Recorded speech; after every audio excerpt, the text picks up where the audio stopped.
Hello and welcome to episode 5 of the BroncCast, the official Cal Poly Pomona Athletics podcast. I am your host, Tyler Lobe, the Assistant Athletics Director for Communications here at Cal Poly Pomona. This week's podcast features members of the CPP women's basketball team. I sit down with head coach Danelle Bishop, senior Monica Todd, and junior Jayda Villareal to talk about the legacy of the CPP women's basketball program, the wrap-up of the 2019-2020 season, how COVID-19 caused the abrupt end of the postseason while the team was in Hawaii, why Coach Bishop was doing more than just coaching during a game last January, and we end it with a rapid-fire question session. Here it is, episode 5 of the BroncCast. I am here with head coach Danelle Bishop of the Cal Poly Pomona women's basketball team, senior Monica Todd, and junior Jayda Villareal. Thanks for being with me today. I know I've introduced you guys, but go ahead and introduce yourselves. And Coach, go ahead and start. We'll start with you. How many years have you been at Cal Poly Pomona? What your hometown is, and what is your career path to Cal Poly Pomona? Okay. So Danelle Bishop, I'm from Manteca, California, which those of you that don't know is in the Central Valley, and been at Cal Poly for 10 years. I completed my 10th year in August. It's been just an awesome ride. And I got my first head coaching job at Azusa Pacific when I was 27 years old. I was there for 4 years, and, it was just, special place for me to be at. It always has a special place in my heart, even though I want to beat them every time we play them. It was just an enjoyable place to work at. And, we had 4 20-plus win seasons there, and just a good group that I still stay in touch with, several of them. From there, I went to California Baptist University, was there for a few years. And at the time, they were NAIA. I know they're Division I now, but they were NAIA at the time. And this position opened and applied for it and got it on an interim basis that first year. Didn't know if I was going to be coming back or not. And, our team basically saved my job. I'm kind of joking on that, but basically they did. We had a stellar season, went to the Elite Eight that year, won conference tournament, and it was just a really fun ride. And they took off the interim tag, and been here ever since, and just had some amazing assistants and players in our program. So it's been a fun ride. We'll get to some of that in a second. But let's continue on with the introductions of our student athletes, starting with Monica. Yeah, so hi, Monica, senior. This is my 3rd year at Cal Poly. I transferred from Palomar College. I did 2 years there. I'm from San Marcos, California, and my major is sociology, and I plan to work with kids with my career and see how that goes. Great. And Jayda? Hi, I'm Jayda. I'm from San Diego. I graduated from La Jolla Country Day, and I came right to Cal Poly. So this is my 3rd year at Cal Poly playing basketball. I'm a psychology major, and I'm not sure what I want to do exactly yet. You got plenty of time to figure that out. Yeah. All right. Getting right into it, Coach Bishop, you did mention your career path to Cal Poly Pomona. This will be your 18th season as a head coach at the collegiate level. You got the job at Azusa Pacific when you were 27 years old, spent 4 years there. You went 92-41. Then went to Cal Baptist, went 46-41, came over here to Cal Poly Pomona for the last 10 years, 200 wins. You have led the Broncos to 6 NCAA tournaments. You've won 2 West Region championships, and you reached the national semifinal game in 2014. In fact, you are currently the winningest head coach in the CCA if you just include your time at Cal Poly Pomona. What has been the recipe to your success as a head coach at this level? Man, it's a lot. I think it takes a lot. I think, I don't know, the recipe changes sometimes, but I think at the end of the day, you still have your main ingredients per se. And I think that main ingredients are the people. And I think you know, our players can attest to this, and we have good people in our program. We've had assistants that have just been dedicated, that have been, you know, just this program isn't just, oh, hey, I am just the assistant, and they are a part of this program. This is their baby. And then we recruit good people.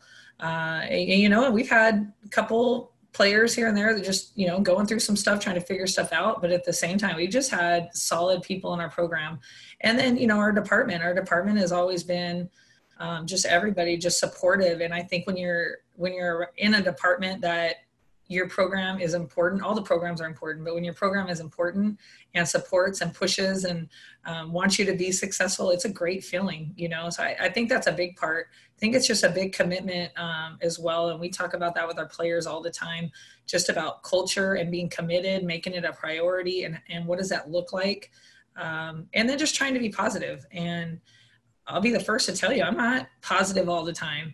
And they'll attest to that, but man, you know, that is a key part, and we try to focus on that. We could have the worst practice in the world, but at the end of the day, we're going to throw some spotlights out at the end of practice, and they're like, she's doing spotlights again, you know, but just trying to keep it positive, because, you know, when you look at the bigger picture, this is just a game. This is just a tool for these young women to move, you know, in their, not only just their careers, but just whether they become moms, you know, better daughters, better friends, just every aspect of their life. We want them to be better than when they first got here.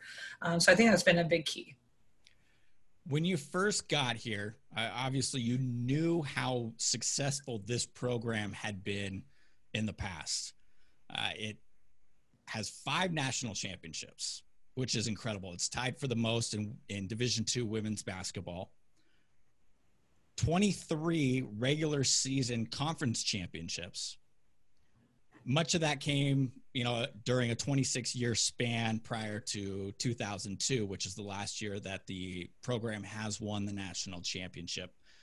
When you got the job here before the 2010-2011 season, the program hadn't seen much success in the previous 8 or 9 years, but knowing how successful it had been in the past, how much pressure did it put on you to kind of revive the program that legendary head coach Darlene May had created the years before? I don't know if I ever told you this, Tyler, or the players, but, you know, when I first got the job, I was happy to get the job. And I don't think I felt that pressure, no joke, till I parked in the parking lot, and all of a sudden I'm taking that long walk. I mean, it's not that long, but you know what I mean? No, that's long. It sure is. And it's my first day, August 4th, I think, 2010. And I'm walking in and I'm like, holy crap. Like, I better win.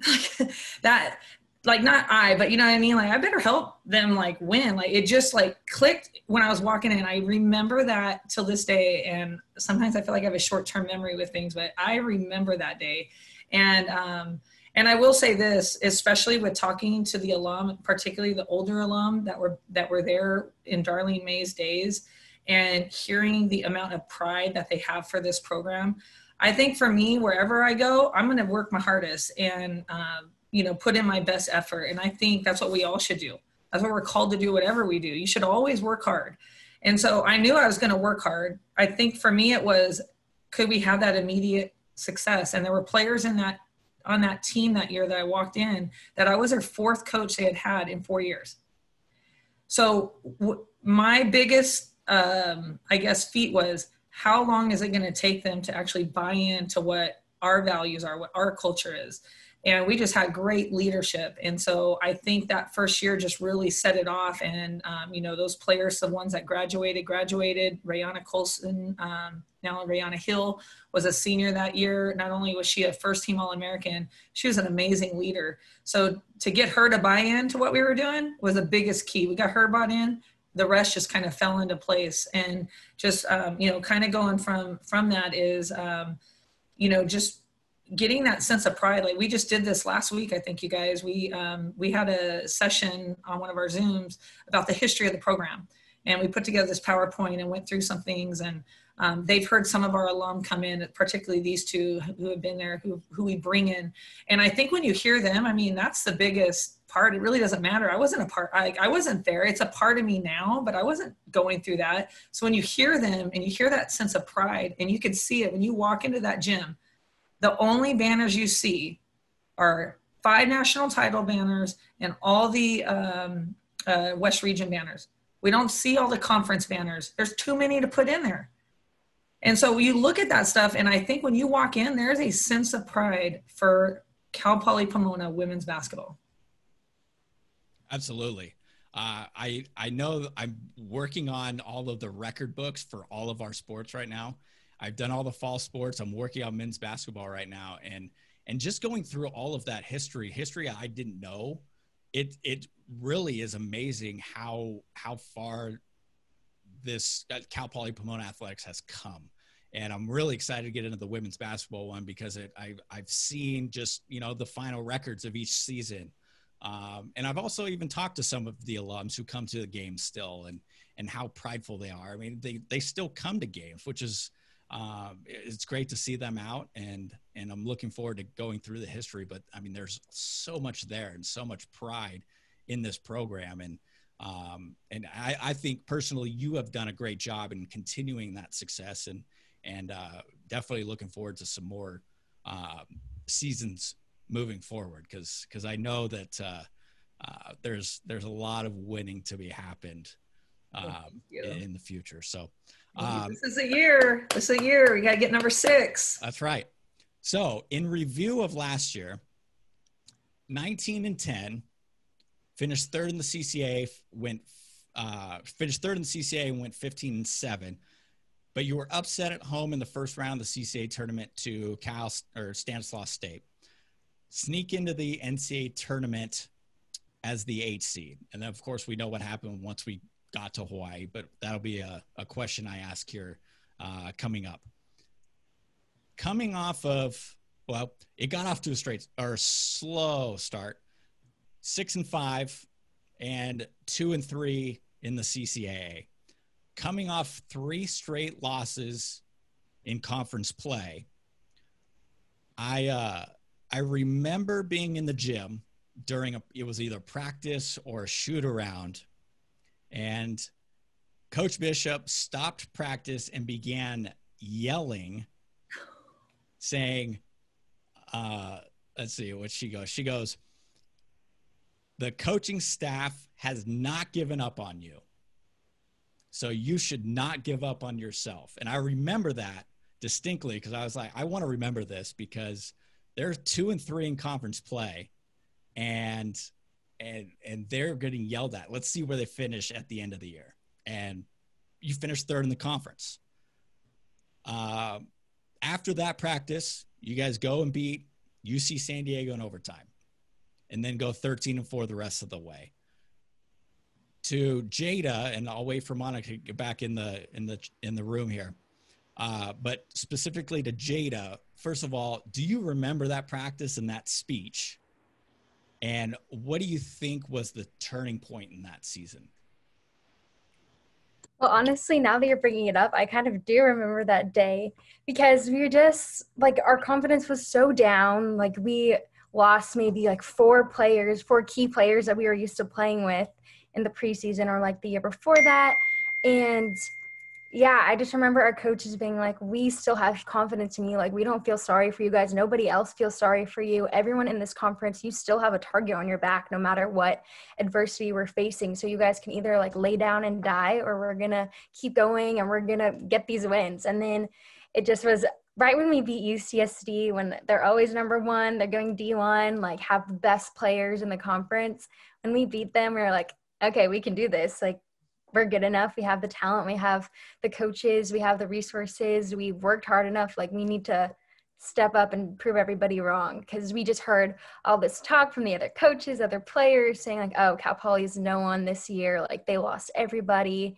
Like Monica Todd here, she tore ACL and she was one of our starters, like really important, made a big impact on both ends of the floor.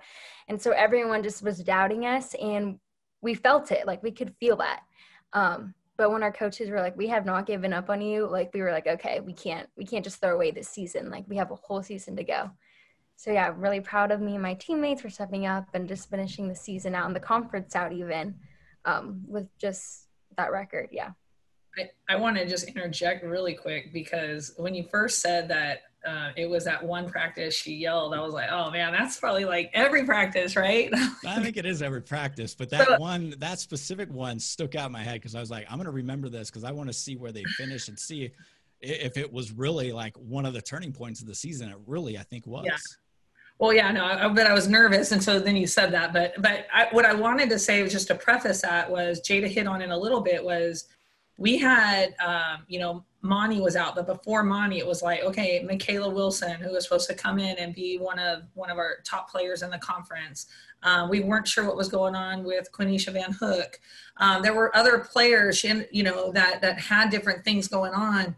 And so when Monty started off, we actually beat West Texas A&M, who was one of the top, I don't know at the time what they were ranked, but they were in the top 15 ranked in the country. Mm-hmm. And we beat them that first game with Monty.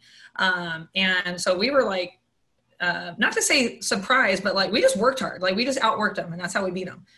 Then we come down and Monty ends up tearing her ACL. And it was almost like, so going back to her point, like the team wasn't sure, like, well, who's supposed to fill this role? Who's supposed to do this? How are we supposed to win now that we've got, it was hard enough now. Okay. Hey, we had Michaela out and I think we were still waiting on Mila and, we had players that nobody really understood what their role was and how, they were figuring all that out and who should do this. And so that's where that just came. Like it, like nobody cares. Like, it's kind of like when we have problems, like, people really, like, not to say they don't care, like you still have an expectation. And that's why Jayda hit on that, is like, these teams are like, they're like counting you guys out. So you have a choice. You either say, no, I'm going to beat you and I'm going to come back with that sense of pride, the culture of the program, what we do, or you just sit down and you just let them beat you up, And so I was really proud of how the team responded. And obviously, when you look at our team, like we just had such great continuity and just great chemistry. I wouldn't say they're all best friends, but man, they all got along. And I really think that was a big part of our success. One thing I know that, Monica, you don't really necessarily want me to bring up, but I'm going to. You missed most of last season with that injury that Coach Bishop talks about. You went down in the Point Loma game. So 4 games into the season, it was your senior season, but I'm guessing you were granted medical red shirt year or hadn't taken one yet. So you are taking your red shirt, or you did take it and now you're back this year. How upsetting was that to you, knowing that it was your senior year and your career could have possibly ended at that point? Yeah. Oh man, I was devastated for sure. When I went down, I was like, wow, this is the first home game. At one point I was thinking, I was like, I let my team down. I let myself down. I was just like, I was just beating myself up. And I was like talking to the coaches about it and not sure like what the case was. Right when I got hurt, I wasn't sure, if I did tear my ACL. But the whole team, especially Mila and Michaela, because they also tore the ACL, they were just supporting every move that I was making sure I was getting treatment, trying to tell me to stay positive. And like, I was actually surprised how positive I was. Like, if you ask coach, I would come in with so much energy, knowing I wasn't even on the court. I would tell the girls, like, we're going to get through this. Like, don't this and that. I know we don't have many players coming in right now and a lot of girls were down. I was just making sure the team was up. And I was just surprised because I thought, like, you know what, this is it. I'm going to just shut down. I'm not going to do this and that. But I think just having that support with the team really helped me for sure. Jayda, you came off the bench as a freshman playing 22 games, no starts or anything. But from what I saw, you impacted every game that you were in. And then sophomore year, you started 22 of 23 games, 9th in the CCA in three-pointers, and you led the team in steals, which was 6th in the CCA. Besides playing time, and maybe Coach Bishop can hop in once you answer this, but what was the biggest difference for you between your freshman and sophomore year? Honestly, not that much. Like mentally, you just have to have the same mentality the whole time. Like whether your role is being on the bench and cheering everyone on and being like the fresh pair of legs for 2 minutes at the end of every quarter, then fine, that's your job. But mentally, like honestly, I stayed the same. I was ready whenever I needed to be. And this past season, I just had to be ready more often and for longer periods of time. So thank goodness I was raised with really good like mental structures. And then I came from a really successful high school program as well, where we just taught discipline and just to always be ready no matter what your role is. And then it was really emphasized through the coaching staff and my teammates and just the culture in general that I just needed to play for the team. And this year, everything just worked out to where I had to step up and fill in a different role this year. But yeah. Yeah, no, I'll interject. She was a huge just spark plug for us her freshman year and came in and hit some big shots. And I think, Jayda was ready, and we focus on that. Like, you never know when your time's going to come. You never know. And I have to give, kind of back up a little bit. It wasn't just, just all that. Jayda worked her tail off. She's always worked hard. She's not our most athletic player, but she is one of our top, just every single day, hard nose. She's going to come in and she's going to challenge you. Even though you might be faster than her, she's going to try to beat you in that sprint every single time. And she does beat people. And then I want to touch on this. She'll be the first to look and go, Monty, I shouldn't be beating you in this sprint. She'll say it. She has tremendous leadership skills. And I still remember it was probably about 2 or 3 months in her freshman year in a huddle. Monty, you might remember this. She called out, I won't say who, I won't mention the name, calls out someone in a heated, at the end, trying to just, team stuff you're going through, calls them out as a freshman. And I knew then, I was like, wow, we have a good one. We have a good one. And so just going back to that, her leadership skills, her work ethic, and on top of that, she knew in our program she was going to have to play defense. So kind of touching up on those steals. She wasn't even, I don't know if this is okay to say, Jayda, but she wasn't even like big, but I didn't even know she could lose weight. I'll put it at that. But she lost, I don't know, a few pounds over the summer, but came in like tight, lean, and ripped. You could tell she worked on like all sorts of stuff over the summer. Her lateral defensive slides were better. She became one of our top, we were putting her on some of the like top ball handlers in the conference, and she was annoying them. And from there, just built her confidence up, and the team, I think, just rallied behind her. And now we're going to see, you got to live that up this next year, and we're going to see if she can keep that up. Now, you guys sneak into the NCAA tournament as the number 8 seed last year, and you find out you're heading to Hawaii for the regional tournament. And this is in March, at about the time that we start hearing about the COVID-19 pandemic kind of making its rounds. Hadn't really affected things quite yet, but you were hearing whispers of no fans, and then possibly are we even going to play these games? You fly to Hawaii only to be told 24 hours later that you're getting back on a plane and heading home because the NCAA has canceled all championships for winter and spring. Take me through the emotions of those 36 hours that you spent on the ground in Hawaii. I'll let anyone start with this. Go ahead. One of you guys, go ahead. Well, for me, it was my senior year and I was redshirting, but I wanted to be out there no matter what. Like we barely made it, and I was like, we should be here. We were going to play the number 1 seed, and I was just like, we're going to win. And I was excited just to be there. And when I heard that news, like, I felt for all my seniors. We had, I think, 8 seniors, I believe, or 7. And I was just feeling for them. And I was like, man, like, just to know we had to go back home was just like the worst feeling. Because we weren't even there. It didn't even feel like we were there for a day. Yeah, I agree with that because we didn't even know if we were going to make it to the tournament in general. Like, we just lost at home to Stanislaus, and we were literally just waiting for the results to come out to see if our season was still going. So when we got there, we were ready to win. We were like, we're going to get this win. We're going to have an upset. Like, we were all so excited. We were going to go to bed at like 7 p.m. Like, we were so ready. And just hearing that, like, it didn't feel real. It felt like it felt like we were just going to play the next day, or like, yeah, it just did not feel real. It was really upsetting, honestly, because we all really wanted to play, but life goes on. Yeah, no, and our staff talked about it before, we were booking, before we had our selection show, the team came over, and gosh, I still remember that night. It was so fun. But through all the adversity that our team had gone through that year, for us to be in that position, like, not to say we were happy with that. I don't want to sound like our expectations were lowered, but for the adversity we went through, and for our personnel that we had, and the people that stepped up and played their roles like we needed to, and how it all worked out, it was really a blessing and just such a good feeling.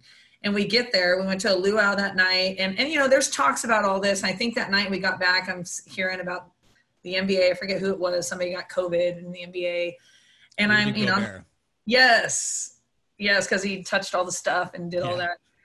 And so Greg Kamansky and I are like on the phone, like, for like going back and forth, like, hey, what are we doing? We talked to Brian, what's going on? Hey, no, there's no way they'll cancel an NCAA tournament. No way. They've never done that. They won't cancel it. We'll get to play, And so that next morning we're sitting at breakfast, and I get a call from Brian, and I'm sitting with our staff, the team's sitting together, and I get that call, and he's like, hey, I was supposed to jump on my flight. It was our day. We actually had practice about 3 hours after this. And he's like, I'm not going to take the flight because, we're going to end up having to send you guys back. And it was honestly, like, I don't even know how to describe it. Like, it just really felt unreal. Like, it was hard for me to soak in yet everything that we weren't going to get a opportunity to play, which Hawaii Pacific hadn't played anybody like us. So even though their record, they were a really good team. We saw them, man, they could shoot the ball. They were good. But they hadn't seen anybody like us with our athleticism and things like that. So we actually thought, hey, we could really bother them some. So we were excited for that. And so it just really felt unreal. And I don't think it really even sank in, honestly, with me till about 3 weeks after. Because here you're like, hey, you guys quarantine when you get back. And then, hey, 2 weeks, hey, everything's going to get back to normal in like 2 or 3 weeks, right? So those first couple of weeks, like, I'm doing puzzles with my kids, like, I think I gained my first 5 pounds at, snacks. Like, those first couple of weeks were like a fun quarantine, right? And then all of a sudden it kicks in, and you're like, wait. And then you're like, oh my gosh, like not to say I felt bad for the seniors before, but it wasn't until a couple of weeks after I'm like, oh my gosh, like, I'm not even going to get to see these seniors off. I'm not going to, then I'm not going to get to go to their graduations. And now hopefully I will, because now they'll get their graduation later. But it was just really unfortunate, but it is what it is. And I think those life lessons we, take in and we try to learn from them. Yeah, I went to Hawaii with you guys. You didn't see much of me because I sat in my hotel room just following Twitter, because seemed like 5 minutes there was some new development, some new cancellation, some new bit of information that was just like mind-blowing. And I remember being so exhausted by not even like breakfast the next day, that all of this stuff was going on. And finally, when the announcement was made that we were going to cancel the NCAA regional and we were going to go home that night, I was almost relieved, as bad as that sounds, because I knew that possibly something would happen. And I was able to finally just like put it out there, say, okay, as a communications guy, I need to let everyone know that, okay, we're not playing. At that time, I was finally able to shut off my computer and then finally like enjoy my 2 or 3 hours left that I had in Hawaii, go out, walk around and get off my computers. It was almost relieving, but at the same time, it was such a bummer. And I really felt for everybody, and not just our team, but the other 7 teams that were here at the regional. Our men's basketball team was in San Diego getting ready for their regional. They had to go home, and just everybody across the country it was so we'll never see something like this, probably, I hope not, the rest of our lives. And we were seeing it happen in front of us, and it was just I didn't know how to act, because it was just like, I was sitting in front of at a table at a restaurant after all this had happened, and 3 Azusa Pacific girls came and sat at the table next to me. They didn't know I wasn't wearing any Cal Poly anything, so they didn't know I was from there, but I was overhearing their conversations, and they were seniors, and how sad it was for them to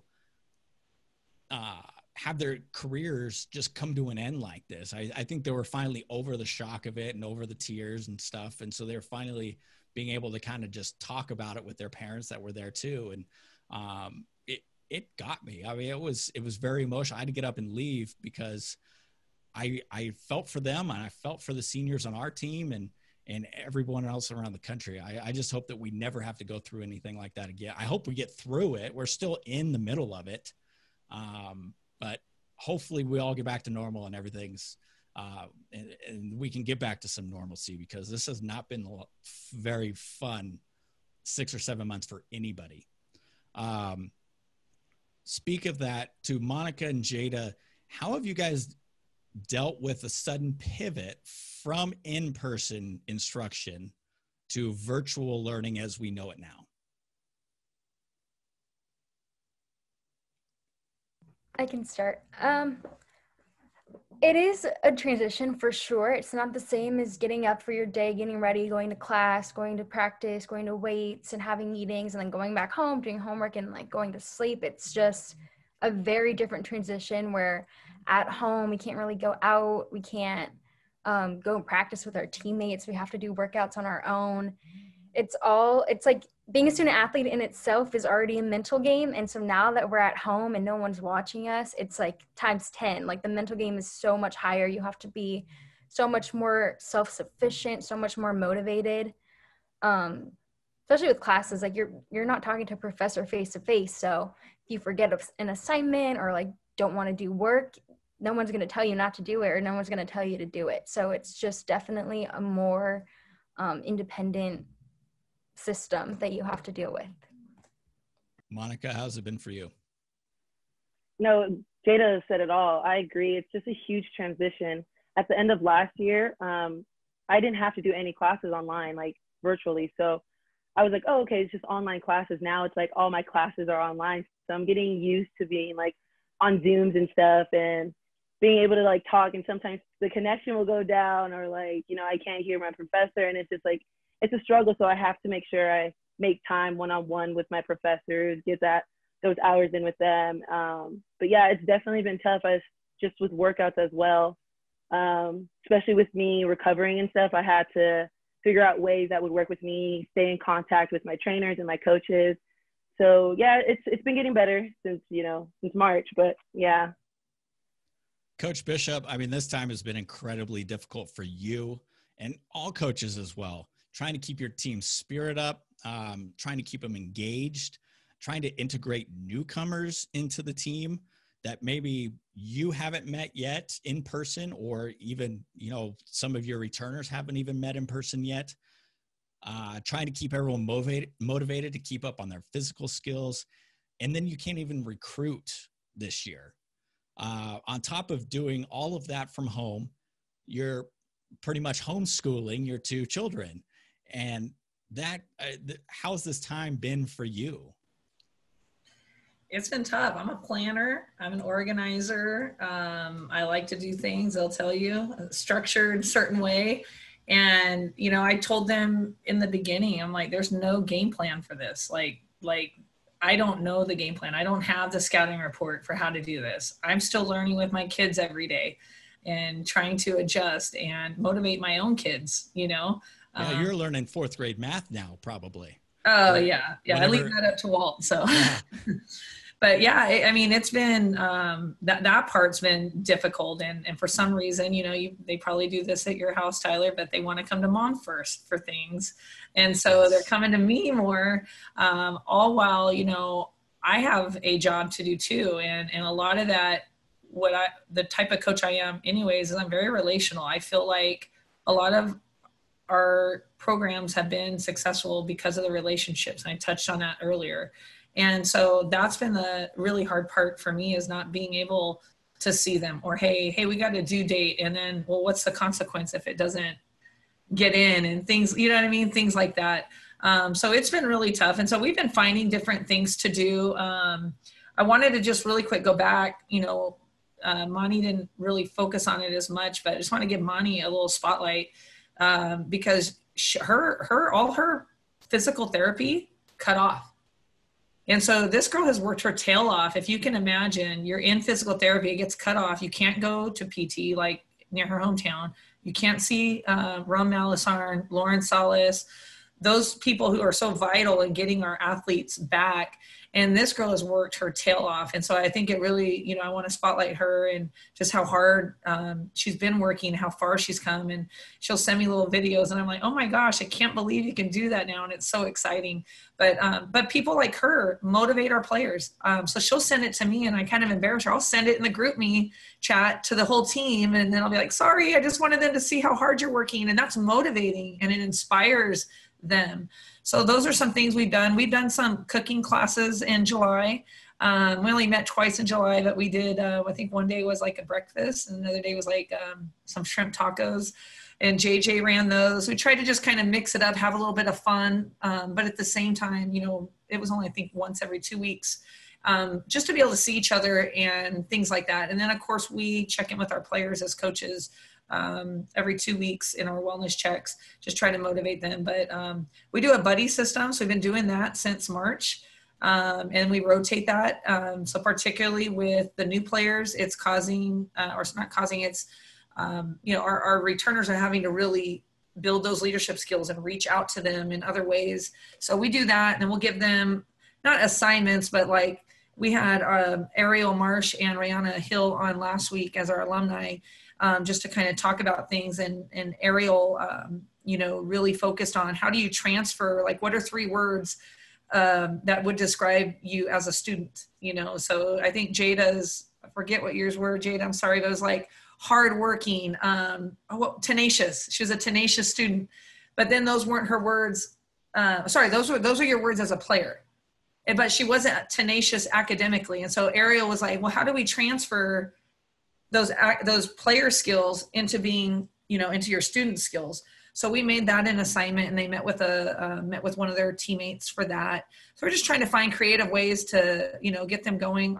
All of our teams should have all of our physicals done here this next week. So then we're excited to get started with some actual basketball content, being able to go through, our synergy, watch some film, go over our defense. They may not be as excited as I am, but I'm excited to watch some game film with them. And we just haven't been able to do, making sure compliance wise, we're taking care of things on the back end. Well, hopefully 2020-21 season still up in the air. As of now, the CCA is still planning on bringing games back after July 1. So hopefully we'll see you guys back on the court sooner rather than later. That's for sure. Because I myself, I'm getting tired of sitting at home and trying to keep my kids away from mom for, a couple hours a day so that she can work. So I'm with you, Coach Bishop, on that. The kids definitely want mommy more than daddy usually. And that brings up another point, is that, all of these mothers who do the, working at home thing with kids. My wife, she works remotely ever since we moved down here and I took this job.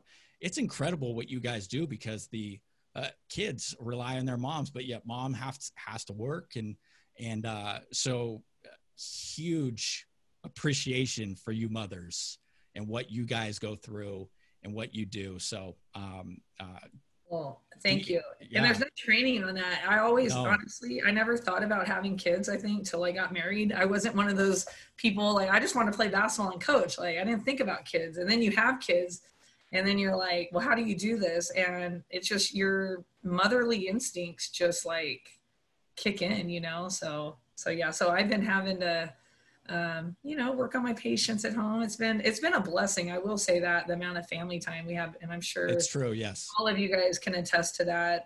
We think of all the terrible things that have happened, but there's been so much, and we talk about this within our team, just all the blessings that have come out of it, all the good things that have come out of it.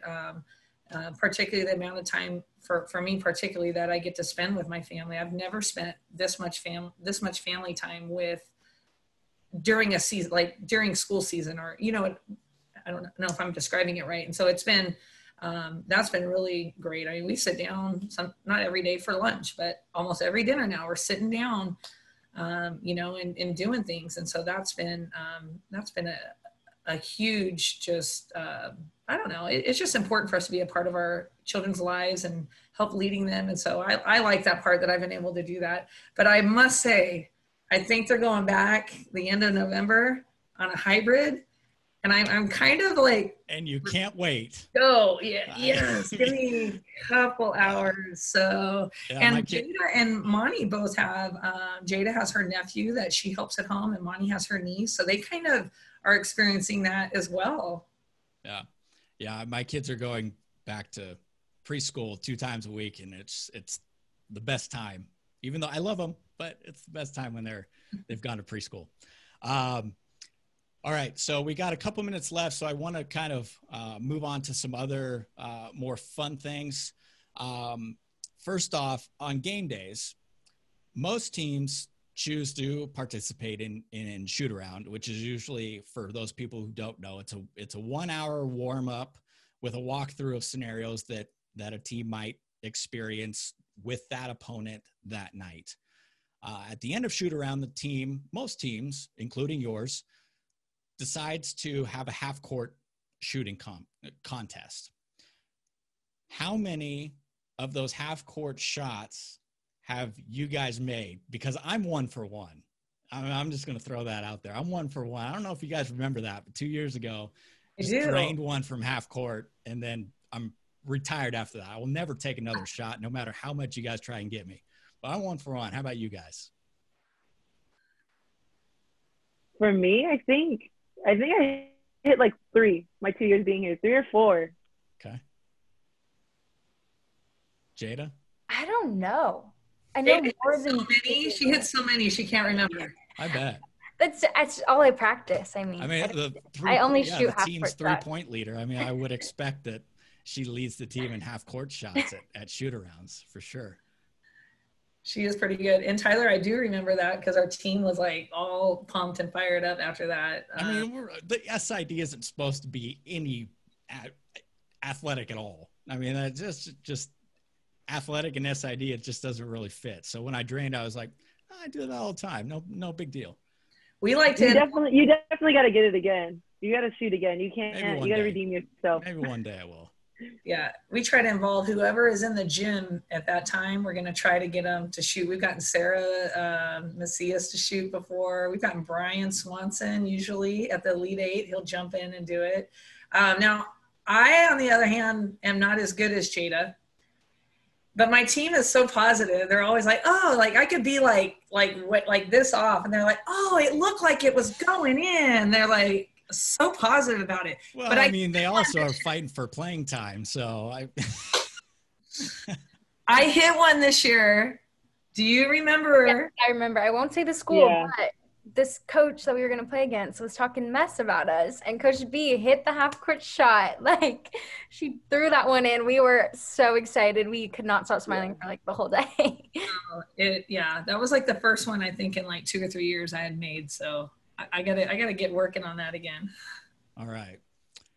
Now, Coach Bishop, I have a photo of you from a game last year, and I'm just curious as to what made you think to do this, and maybe what was going through the minds of maybe Jayda. I don't know. Monica probably wasn't traveling, but maybe she saw it.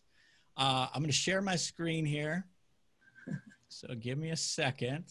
You guys do you have any idea what this could be? I have no idea. But you guys unmute yourselves. So. All right. I'm scared. I know. I don't want to answer. This is my coach.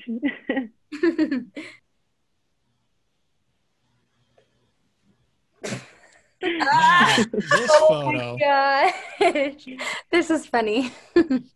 I was watching this, And all of a sudden during a timeout, so one of your players got hurt, Coach Bishop. And then in the middle of the timeout, you decide to run over and grab the mop. What was going on there? Honestly, I really don't remember. You guys will have to tell me, but I will say this. I'm not too good to do anything. Like I'll do whatever I need to do. We must have been too slippery. We probably had a couple of slips and I was trying to get it D Bishop approved or something. I don't know.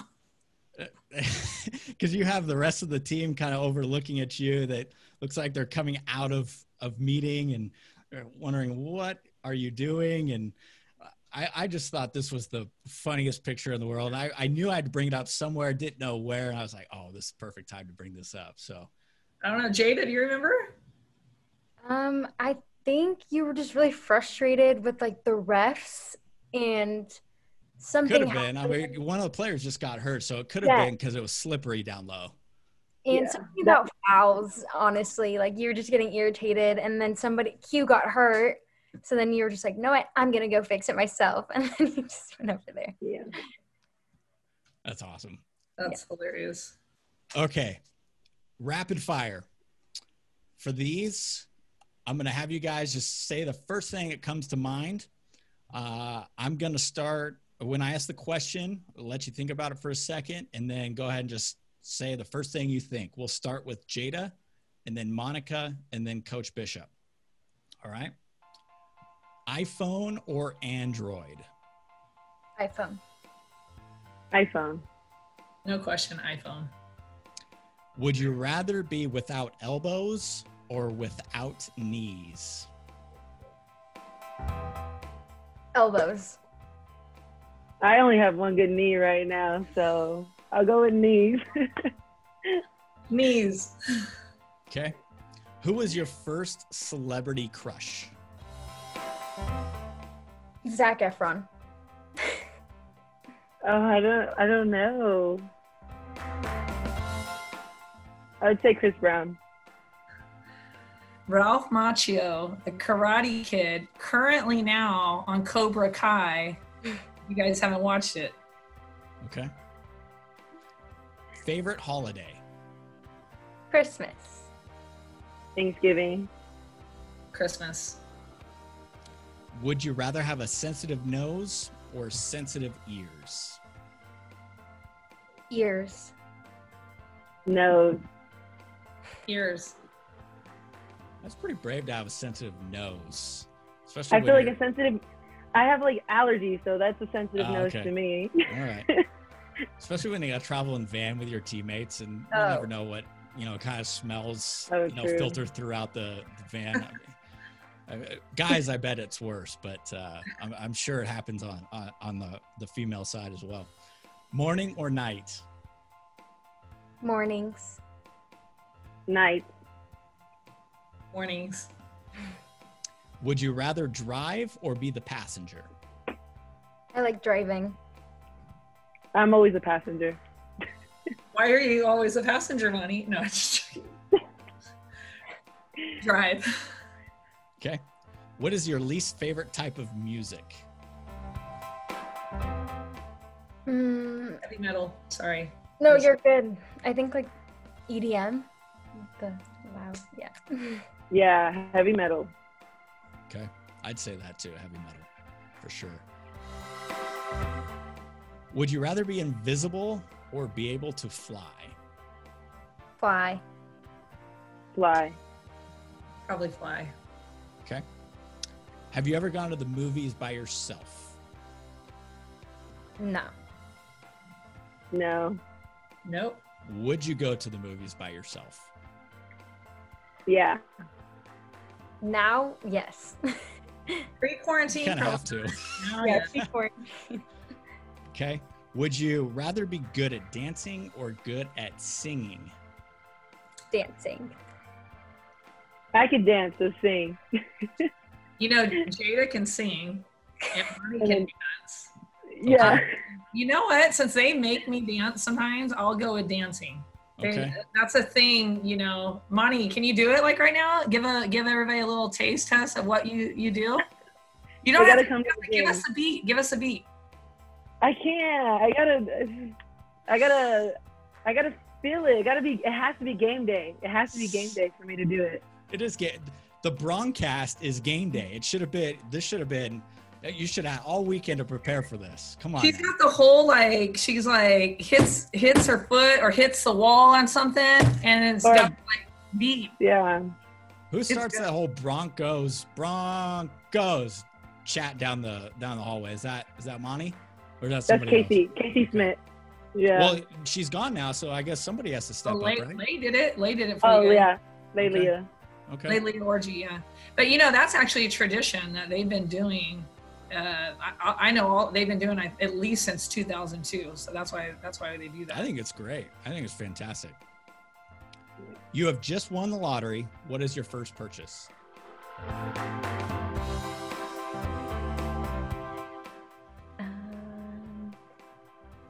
I don't know. First purchase, probably.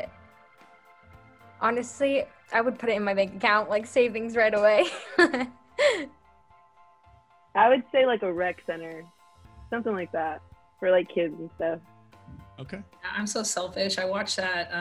You can purchase an island. Have you guys seen that on? You can buy an island. It's like on HGTV or something. I don't know. I might look into buying a little island. I would too. It's a little escape. Yeah. Would you rather not be able to shower the rest of your life, or not be able to brush your teeth the rest of your life? No shower or no brushing your teeth. I wouldn't brush my teeth, especially with the mask. I might catch some of it. Yeah, I would say brush my teeth. Yeah, I'll brush my teeth. Okay. Finally, what are you doing on November 3rd? Voting. Yep, in all caps, voting. We will not be practicing. There we go. We will not be practicing. We will be voting. Just to give, if we can, a little,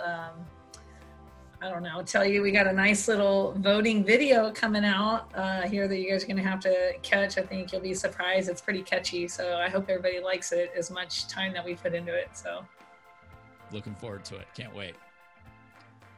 Well, that is head coach Danelle Bishop of the Cal Poly Pomona women's basketball team, senior Monica Todd, and junior Jayda Villareal. Thank you for being with me today, and go Broncos. Hopefully we'll be back on the court in a month or two. Thanks, Tyler. Thank you for having us. Thank you. Go Broncos. Thank you. And that'll do it for episode 5 of the BroncCast. I want to thank CPP women's basketball head coach Danelle Bishop, senior Monica Todd, and junior Jayda Villareal for joining me today. For new episodes of the BroncCast each week, make sure to visit our website at broncoathletics.com/podcast and follow us on Twitter, Facebook, Instagram, and YouTube at our handle CPP Broncos. Weekly podcasts are also available for free download on Spotify, Apple, Stitcher, TuneIn, and iHeartRadio. For everybody in the CPP Department of Intercollegiate Athletics, I am Tyler Loby, encouraging you to make it a great day, reminding you that Black Lives Matter, and be sure to rock the vote on November 3rd. As always, go green, go gold, go Broncos.